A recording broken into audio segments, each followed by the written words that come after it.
দেবিদ্বারে দুই শিক্ষককে অবসরজনিত বিদায় সংবর্ধনা।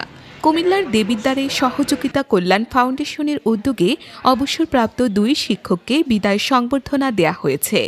শনিবার ৩১ ডিসেম্বর উপজেলার শিক্ষক সমিতির মিলনায়তনে আলোচনা সভা শেষে বিদায়ী দুই শিক্ষককে হরেক রকম উপহার, ক্র্যাচ, মানপত্র প্রদানের মাধ্যমে বিদায় জানানো হয়।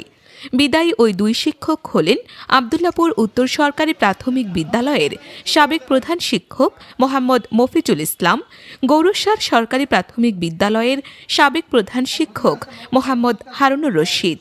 সভায় মরিচাকান্দা সরকারি প্রাথমিক বিদ্যালয়ের প্রধান শিক্ষক সেলিনা আক্তার লিপির সভাপতিত্বে আব্দুর রব বিয়াজির সঞ্চালনায় প্রধান অতিথি হিসেবে উপস্থিত ছিলেন মোহাম্মদ দুলাল মিয়া।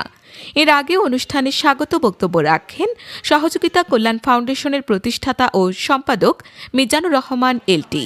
অন্যান্যদের মধ্যে বক্তব্য রাখেন বশিরুল ইসলাম, রোকেয়া, তাসলিমা আক্তার সাথী, মাহবুবা আক্তার প্রমুখ।